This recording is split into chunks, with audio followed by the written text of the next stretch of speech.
Hai keponakan, apa kabar kalian? Mudah-mudahan selalu dalam keadaan sehat. Pada video kali ini saya akan memberikan tips kepada kalian bagaimana cara pembungkusan buah jambu. Kriteria buah seperti apa yang harus dibungkus dan menggunakan pembungkus apa. Namun sebelum saya mempraktekannya di lapangan, saya harus mempersiapkan alat peralatannya terlebih dahulu. Nah, di sini saya sudah mempersiapkan alat peralatannya. Langsung saja, yang pertama adalah kantong plastik. Nah, di sini saya menggunakan kantong plastik berwarna putih susu. Lalu yang kedua adalah plastik lagi. Nah, ini adalah plastik transparan. Dan yang ketiga adalah kertas pembungkus nasi. Nah, di sini kalian juga bisa menggunakan kertas koran atau kertas majalah. Namun sekarang udah sulit mendapatkan kertas koran ataupun kertas majalah karena semuanya sekarang serba elektronik. Namun kalau kalian ingin ngeprint majalah elektronik atau koran elektronik, boleh-boleh saja. Nah, intinya kan nanti judulnya adalah membungkus buah dengan menggunakan kertas koran. Nah, kemudian ada staples beserta isinya. Lalu kemudian lagi ada gunting, dan yang terakhir adalah gunting tanaman. Sekarang saya akan menjelaskan satu persatu. Yang pertama adalah plastik putih susu.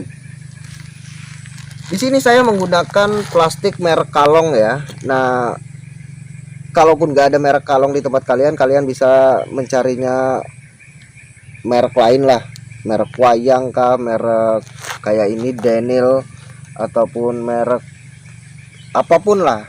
Intinya plastik ini yang biasa digunakan untuk toko-toko membungkus belanjaan. Saya di sini menggunakan plastik ukuran 17. Kenapa menggunakan plastik ukuran 17? Karena pada saat ini saya membungkus buah pada bagian pucuk tanaman. Nah, buah pada bagian pucuk tanaman itu biasanya ukurannya sekitar 3 sampai 4 ons saja. Maka jika menggunakan pembungkus nomor 17 itu sudah lebih dari cukup. Lalu yang lanjut kita bagaimana sih cara melubangi kertas ini, plastik ini. Plastik ini harus tetap dilubangi ya. Plastik ini harus dilubangi seperti ini. Nah, plastik ini harus dilubangi pada bagian ujungnya. Nah, lalu bagian ujung sebelahnya lagi. Dan sekarang adalah bagian tengahnya. Nah, jika di musim kemarau cukup satu saja. Nah, karena ini di musim hujan, maka saya membuat banyak lubang. Karena hampir 2 hari sekali di pondok Paman Petani sekarang hujan, sehingga saya harus membuat lubang lebih banyak agar air tidak menggenang di dalamnya. Karena kalau air menggenang di dalamnya, kemudian buah terendam di dalam plastik ini, maka kemungkinan besar akan berjamur ataupun busuk diakibatkan oleh genangan air di dalam plastik. Seperti ini ya, kelihatan Mas kameramen. Nah, ini pojoknya seperti ini, tengahnya seperti ini, dan pojoknya lagi seperti ini. Nah, ini saya biasanya membuatnya ya cukup besar ya, intinya tuntas air yang keluar.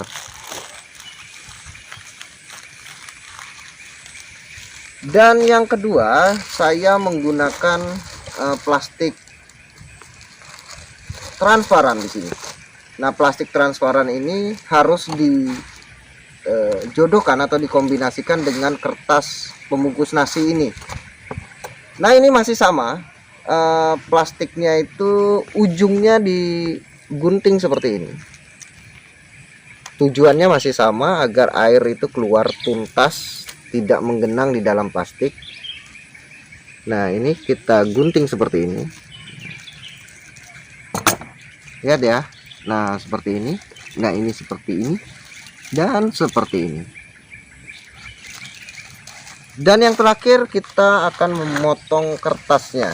Nah, ini adalah kertas yang lebar yang biasa digunakan untuk pembungkus nasi, kemudian dilipat dua dan digunting.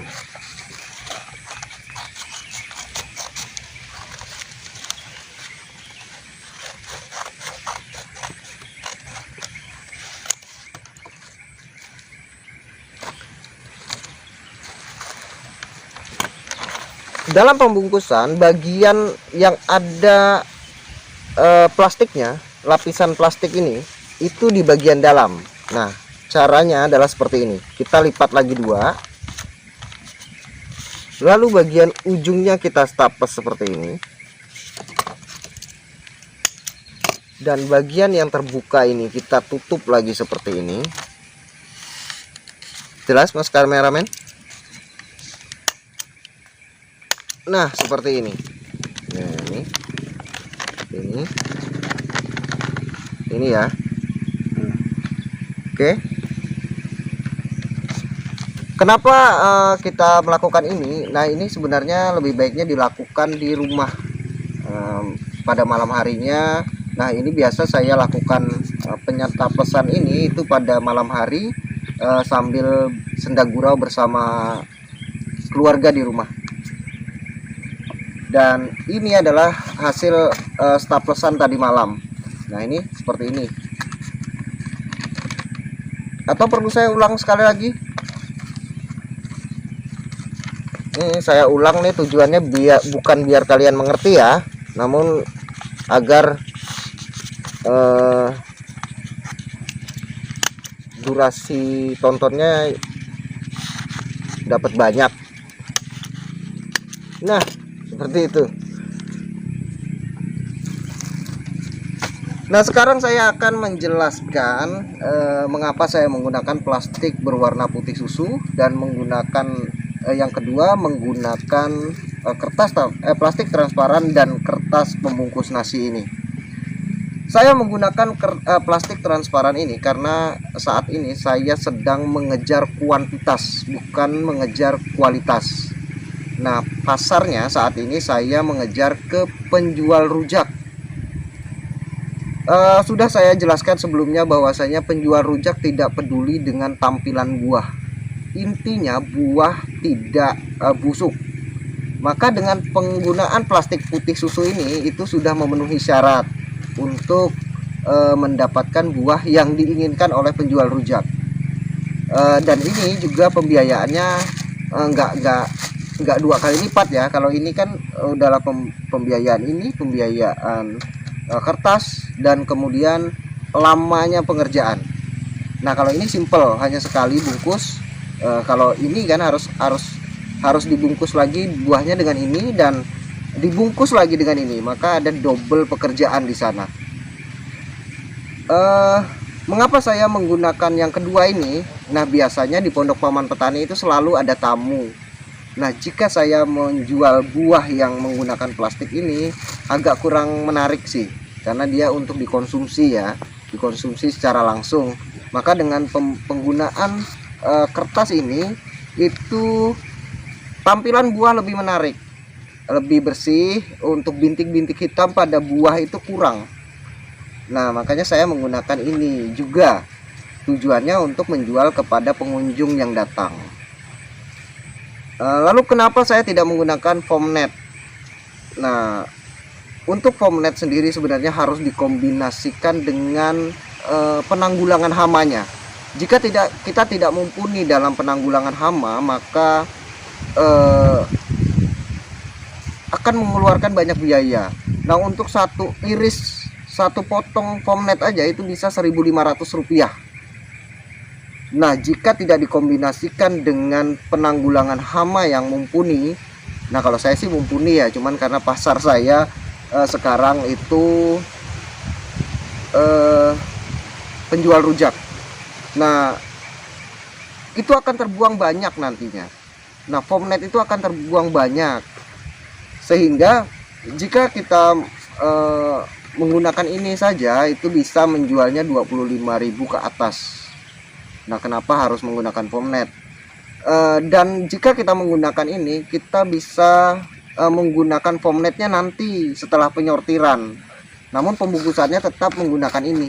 Nah, ini sih hanya saran saja yang terakhir nih ya, karena sayang loh, 1.500 kalau sekali panen terbuang 100 atau 50 buah, itu udah duit juga kan. Kecuali emang orang kaya ya nggak apa-apa. Mungkin cukup itu saja penjelasan saya ya, langsung saja kita akan mempraktekkannya di lapangan, bagaimana cara pembungkusan dan kriteria buah seperti apa yang harus dibungkus.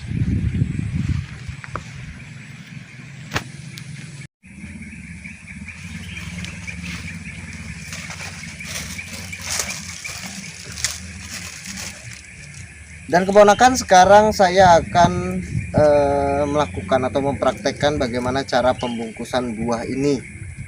Nah, kriteria seperti apa sih yang harus dibungkus? Maka agak majukan sedikit, tolong kameramen. Untuk kriteria pembungkusan buah dengan menggunakan plastik berwarna putih susu, itu maksimal itu sebesar bola pingpong. Nah, ini seukuran seperti ini nih.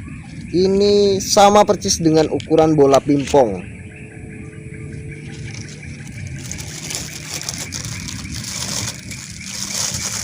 Nah, jika membungkus dengan menggunakan kertas dan plastik transparan seperti ini, maka sebenarnya agak beresiko untuk membungkus buah dengan ukuran sebesar bola pingpong ini. Karena biasanya kalau sudah seukuran bola pingpong ini rentan bintik-bintik hitam. Kecuali jika kalian menanam tanaman jenis mutiara. Nah, kalau jenis mutiara besar pun dia jarang untuk bintik-bintik hitam. Namun kalau untuk jambu kristal atau jambu sumi pala itu di atas atau di sebesar ukuran bola pingpong atau di atasnya lagi itu rentan untuk bintik-bintik hitam seperti ini. Dan maka nanti besarnya hasilnya pun bintik-bintik hitam.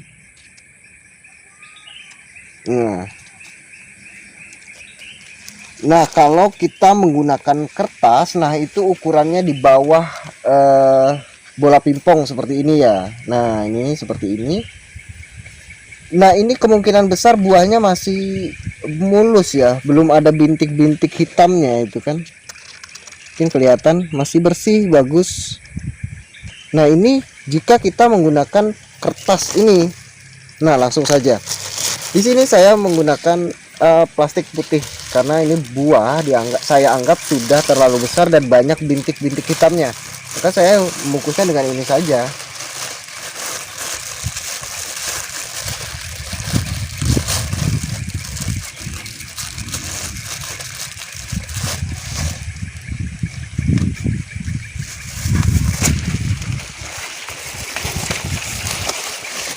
Dan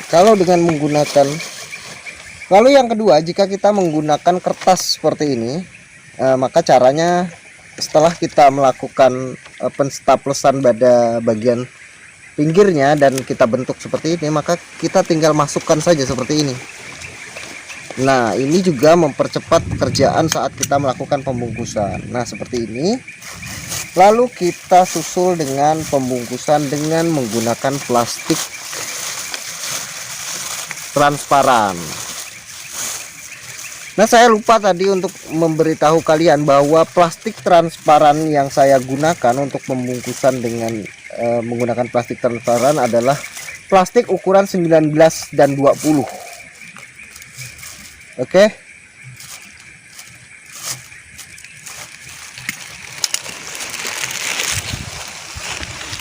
Dan kita ulang sekali lagi ya.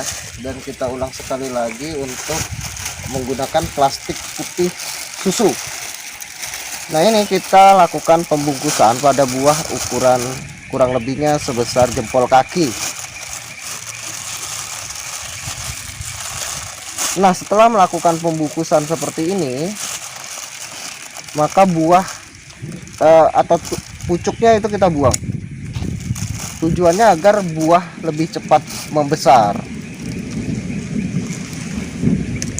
Dan satu lagi dengan menggunakan kertas agar lebih jelas. Nah, ini masukkan saja seperti ini.